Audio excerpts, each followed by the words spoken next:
Oke, Assalamualaikum warahmatullahi wabarakatuh. Salam sejahtera untuk kita semua. Pada kesempatan kali ini kami dari kelompok 7 eh, mata kuliah audit teknologi informasi akan memberikan rangkuman capture 17 sampai 20 pada buku dengan judul IT Governance and International Guide to Data Security and ISO 2007 27001 dan ISO 27002. Oke, mungkin bisa di next.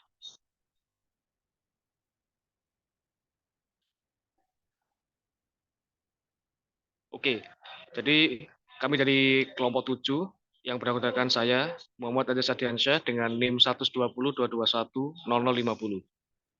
Selanjutnya ada rekan saya.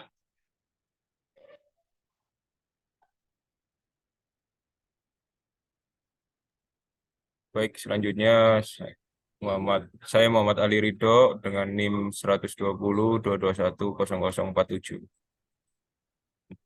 Oke, Saya Muhammad bisa. Firmansyah dengan NIM 12022000025.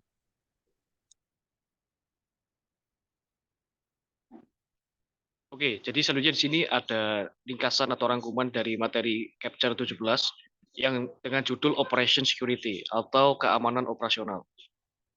Bisa di next. Ya, jadi pada Capture 17 ini berisikan pokok pembahasan di mana Operation Security merupakan disiplin dalam manajemen keamanan informasi yang fokus pada perlindungan aktivitas organisasi, memastikan kelangsungan operasional, dan mengurangi risiko yang terkait dengan pengoperasian sistem dan proses TI atau teknologi informasi seperti itu. Yang mencakup sejumlah praktik dan kebijakan yang dirancang untuk menjaga keamanan dalam kegiatan sehari-hari dalam suatu organisasi. Oke, bisa dilanjutkan. Oke, jadi pada poin pentingnya di sini ada documented operating procedure yang merupakan suatu cara dari organisasi untuk mendokumentasikan semua prosedur operasional yang terkait dengan keamanan informasi, di mana mencakup langkah-langkah yang harus diikuti dalam mengelola informasi dengan aman. Lalu ada change management yang merupakan proses formal yang digunakan untuk mengelola perubahan dalam lingkungan teknologi informasi suatu organisasi atau lingkungan IT suatu organisasi. Selanjutnya ada separation of development, testing, and operational environments yang merupakan manfaat dari pemisahan, termasuk pengurangan risiko, isolasi masalah, dan pematuhan terhadap standar keamanan dan regulasi. Lalu yang terakhir ada backup, yang merupakan proses mencadangkan atau menggandakan data penting dan informasi sistem, sehingga data tersebut dapat dipulihkan jika terjadi suatu kehilangan data, kerusakan, atau bahkan bencana. Oke, selanjutnya di sini ada Capture 18 dengan judul kontrol terhadap perangkat lunak berbahaya atau malware. Jadi pada pokok pembahasannya terdiri dari kontrol terhadap perangkat lunak jahat atau yang biasa disebut dengan malware, yang merupakan seperangkat atau tindakan dan kebijakan yang dirancang untuk mencegah, mendeteksi, dan merespon perangkat lunak jahat yang dapat merugikan sistem dan data organisasi. Malware mencakup virus, worm, trojan, ransomware, spyware, dan jenis perangkat lunak berbahaya lainnya. Untuk poin pentingnya akan dibahas oleh rekan saya. Waktu dan tempat dipersilakan. Baik, untuk poin pentingnya sendiri di sini ada virus, worms, trojan, and rootkit, di mana merupakan jenis malware yang dapat merusak suatu sistem. Penting untuk memahami perbedaan antara jenis malware dan menerapkan kontrol yang sesuai untuk melindungi sistem dan data dari ancaman ini. Selanjutnya ada spyware, yang merupakan jenis malware yang dirancang untuk mengumpulkan informasi rahasia atau pribadi dari komputer atau perangkat Anda tanpa izin. Baik, untuk selanjutnya ada anti malware software, merupakan perangkat lunak yang dirancang untuk mendeteksi, mencegah, dan menghilangkan ancaman malware. Organisasi harus menggunakan anti malware yang andal dan mutakhir pada semua perangkat dan sistem yang berpotensi terkena dampak malware. Selanjutnya ada hoax, message, and ransomware, yang merupakan pesan palsu yang menyesatkan dan seringkali mengecoh pengguna, sedangkan ransomware merupakan jenis malware yang mengenkripsi data komputer dan meminta tebusan atau ransom untuk mendeskripsi data tersebut. Untuk selanjutnya ada phishing and farming, di mana phishing merupakan serangan cyber, di mana penyerang berpura-pura menjadi entitas terpercaya, sedangkan farming merupakan serangan yang mengarahkan lalu lintas internet korban ke situs web palsu tanpa sepengetahuan mereka. Untuk selanjutnya, anti-malware control berfokus pada langkah-langkah dan praktik keamanan yang harus diimplementasikan dalam sebuah organisasi untuk melindungi sistem dan data dari serangan perangkat lunak jahat atau malware. Untuk selanjutnya ada airborne virus yang merupakan jenis malware yang dapat menyebar melalui jaringan nirkabel seperti jaringan Wi-Fi, infrared, serta Bluetooth.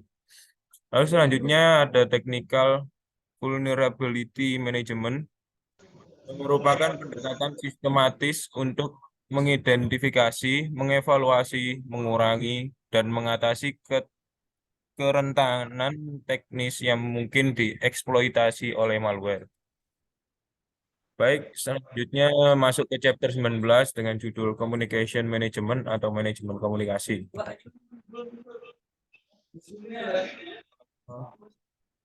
Pokok pembahasan manajemen komunikasi adalah disiplin yang fokus pada pengamanan komunikasi, baik itu melalui jaringan internal maupun eksternal yang mencakup data sensitif atau penting. Hal ini melibatkan pengaturan kebijakan, prosedur, dan alat untuk melindungi informasi yang dikirim dan diterima oleh organisasi. Baik, selanjutnya ada poin penting, yaitu Network Security Management. Merupakan pendekatan yang digunakan untuk menjaga keamanan jaringan komunikasi dalam sebuah organisasi yang mencakup berbagai aspek yang berkaitan dengan manajemen komunikasi dan keamanan jaringan. Baik, selanjutnya akan dilanjutkan oleh teman saya. Oke, selanjutnya untuk chapter 20 yaitu pertukaran informasi atau exchange of information. Next. Untuk pokok pembahasannya itu sendiri merupakan pertukaran informasi adalah proses di mana organisasi berbagi data dan informasi dengan pihak lain, baik itu mitra bisnis, pelanggan, pihak pemerintah, atau pihak ketiga lainnya. Dalam konteks keamanan informasi, pertukaran informasi memegang peran penting dalam melindungi kerahasiaan, integritas, dan ketersediaan data yang diperlukan. Next. Untuk poin pentingnya itu sendiri, yang pertama ada Information Transfer Policies and Procedure. Merupakan seperangkat pedoman, kebijakan, dan prosedur yang dirancang untuk mengatur pertukaran informasi dalam suatu organisasi.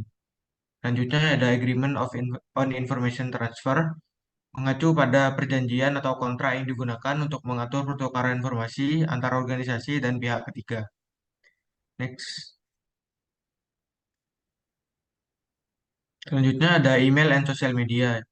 Merupakan organisasi perlu memiliki kebijakan yang jelas dan komprehensif tentang penggunaan email dan sosial media oleh karyawannya. Kebijakan ini harus mengatur apa yang boleh dan tidak boleh dilakukan, seperti batasan terkait dengan berbagai informasi rahasia dan data sensitif. Selanjutnya ada security risk in email, mengacu pada email spam yang merupakan pesan yang tak diinginkan yang dapat mengganggu produktivitas dan beresiko mengandung link phishing atau malware. Next.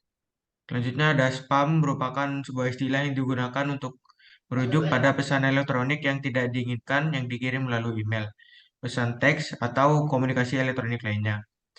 Selanjutnya ada misuse of internet. Organisasi harus memiliki kebijakan yang jelas terkait dengan penggunaan internet oleh karyawan.